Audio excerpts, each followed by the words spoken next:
महाभारत ये भी जानकारी देती है कि इसी विराटनगर के अंदर पांडवों ने अपना अज्ञातवास बिताया था।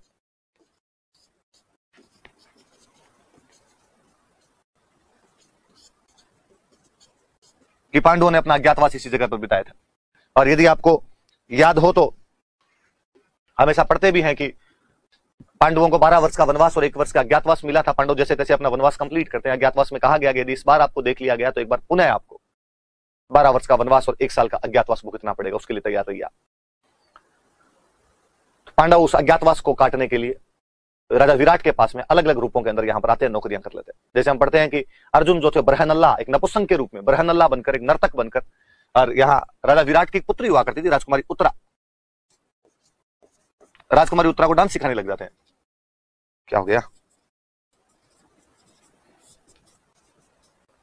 अर्जुन यहां पे बरहनल्ला के रूप में आते हैं। भीम बेचारा रसोईया बन जाता है, वलल वलल नाम के रसोइये के रूप में यहां पर आता है। युधिष्ठिर, ये याद मत करना, भले ही सुन लेना बातें ताकि याद रहे। कंक नाम धारण करके यहां पे आते हैं, राजा विराट के साथ पासा खेलने का काम करते हैं। राजा विराट की रानी हुआ करते थे सुदेशना, और रानी सुदेशना की सहायता के लिए एक नौकरानी रखी गई मालिनी, जो द्रौपदी थी। मालिनी कहा जाता है, सरेंद्र ही कहा जाता है। सब अलग अलग रूप धारण करके यहां पर बैठे हुए। कहते हैं एक बार पांडवों को इस बात का पता चला, कौरवों को इस बात का पता चला कि वो लोग वहां पर रहते हैं, विराटनगर के अंदर रहते हैं। सबने पूरा प्लान किया और हिमाचल प्रदेश में कांगड़ा नाम की जगह, जिसको उस समय त्रिगर्त कहा जाता था, वहां के राजा सुशर्मा को कहा गया। उनका दोस्त था और सुशर्मा को कहा गया कि सुशर्मा, तुम विराटनगर पर आक्रमण करके उनकी गायें चुरा लो, और जब तुम गायें चुराओगे तो वो उपस्थित हो जाएंगे वहां पर, पांडव बाहर आएंगे, क्योंकि एक सत्ता क्षत्रिय कभी भी गायों के हरण को देख नहीं पाएगा। और कहते हैं जब सुशर्मा वहां पर गायें चुराने के लिए गया त्रिगर्त का राजा, तो भीम जो कि वलल नाम का रसोइया और पहलवान बना हुआ था, सुशर्मा को पीट कर उन गायों को वापस छुड़ा लेता है। कौरवों को लगा कि सुशर्मा से तो पार नहीं पड़ी, इस बार कौरव महारथियों के रूप में खुद वहां पर आते हैं।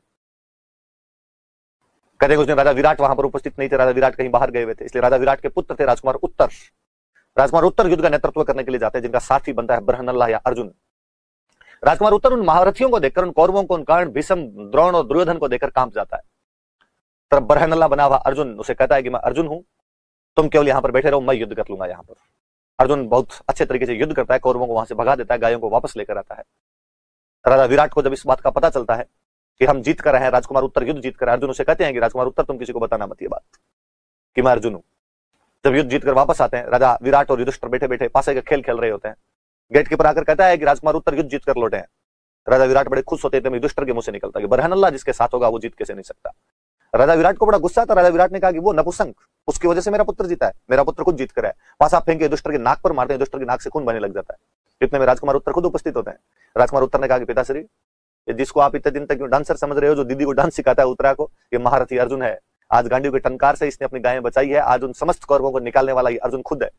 राजा विराट को अपने किए पर बड़ा पश्चाताप होता है। राजा विराट इस बात के लिए पांडवों से माफी मांगते हैं। राजा विराट प्रपोजल रखते हैं कि क्यों ना राजकुमारी उत्तरा की शादी अर्जुन के साथ कर दी जाए। अर्जुन कहते हैं कि साहब ये स्टूडेंट है, और कोई एज डिफरेंस नाम की भी तो चीज होती है अपने आप में, क्यों ना आप इसकी शादी मेरे पुत्र अभिमन्यु के साथ कर दो। राजकुमारी उत्तरा की शादी अभिमन्यु के साथ की गई। संभवतः मुझे याद आता है कि कहानी मैंने पहले भी कहीं आपको सुनाई होगी। और उसी उत्तरा के गर्भ से राजकुमार परीक्षित का जन्म हुआ था। महाभारत के बाद में यदि कोई राजा बना था पांडवों की तरफ से तो राजा परीक्षित थे। आप यूं मान लीजिए कि राजा परीक्षित जो महाप्रतापी सम्राट हुए थे, वो अपने भांजे थे, वो विराटनगर के थे। पांडव यहाँ पर अज्ञातवास बिता के गए थे। ऐसी खूब सारी हमें जानकारियां मिलती है। यह भी है कि महाभारत के बाद में जब ये कुरु जनपद वाले ये निर्बल हो गए थे, तो कहते मत्स्य महाजनपद शक्तिशाली होने लगता है उसके बाद में। हालांकि राजा विराट अपने पुत्रों शंख, श्वेत और उत्तर के साथ महाभारत के युद्ध में भाग लेते हैं, और भाग लेते हुए लड़ते हुए मारे जाते हैं उस युद्ध के अंदर।